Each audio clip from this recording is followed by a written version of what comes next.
राजस्थान में अशोक गहलोत के नेतृत्व वाली सरकार ने 2.5 साल यानी आधा कार्यकाल पूरा कर लिया है। इसके बावजूद अभी तक राजनीतिक नियुक्तियों की उम्मीदें कांग्रेस नेताओं की पूरी नहीं हो सकी है। हालांकि पूर्व डिप्टी सीएम सचिन पायलट से लेकर उनके तमाम समर्थक विधायकों और कांग्रेस के नेताओं द्वारा राजनीतिक नियुक्तियों को लेकर लगातार आवाज उठाई जाती रही है।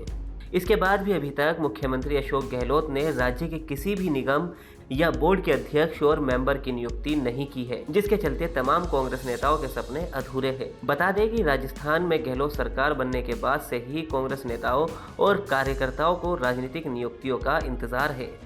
सचिन पायलट के साथ साथ उनके समर्थक विधायकों ने मंत्रिमंडल विस्तार और राजनीतिक नियुक्तियां जल्द करने की आवाज उठा रहे हैं। सचिन पायलट ने कहा था कि प्रदेश में सरकार बने 2.5 साल का वक्त हो गया है और अब प्रदेश में राजनीतिक नियुक्तियां मंत्रिमंडल का विस्तार में देरी नहीं होनी चाहिए। पायलट के बाद उनके सहयोगी विधायकों ने भी उनके सुर से सुर मिलाना शुरू कर दिया था और कई विधायकों ने भी इस मांग को दोहराया था। मुख्यमंत्री अशोक गहलोत राजनीतिक नियुक्तियों और मंत्रिमंडल के विस्तार के मूड में फिलहाल नहीं दिख रहे हैं। इसकी असल वजह यह है कि गहलोत ने अपने पिछले कार्यकाल में भी राजनीतिक नियुक्तियां आखिर के 2 सालों में की थी।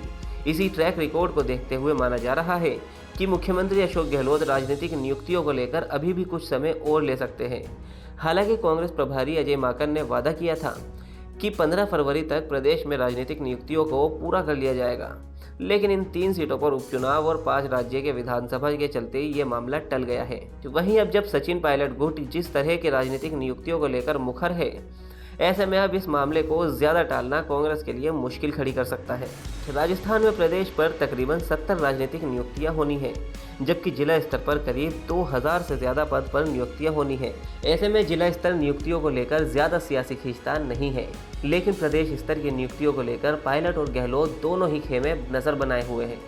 हालांकि कुछ महत्वपूर्ण पदों पर गहलोत और अपने करीबी नेताओं की नियुक्तियां धीरे धीरे कर चुके हैं। प्रदेश पर राजनीतिक नियुक्तियों में अति महत्वपूर्ण माने जाने वाले राज्य वित्त आयोग, हाउसिंग बोर्ड, आरपीएससी, मानव अधिकार आयोग, सूचना आयोग और कर्मचारी चयन बोर्ड में नियुक्तियां हो चुकी है।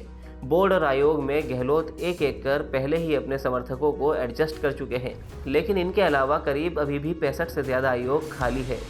ऐसे में गहलोत समर्थक विधायक उम्मीद लगाए बैठे हैं कि मंत्रिमंडल में उन्हें अगर हिस्सेदारी नहीं मिलती है तो कम से कम राजनीतिक नियुक्तियों में उन्हें जगह दी जाएगी, क्योंकि इनमें से कई को आयोगों के जरिए सरकार मंत्री का दर्जा भी देती है। आयोगों और बोर्डों के अध्यक्ष को राज्य मंत्री और कैबिनेट मंत्री का ओहदा तक मिलता है, इसलिए सभी की नज़र इन पर बनी हुई है। हालांकि गहलोत अभी एक साथ सभी नियुक्तियां करके किसी तरह से अपनी सरकार के लिए जोखिम भरा कदम नहीं उठाना चाहते हैं, इसलिए वो फूक फूक कर कदम रख रहे हैं ताकि पार्टी में किसी तरह की कोई फूट ना हो सके।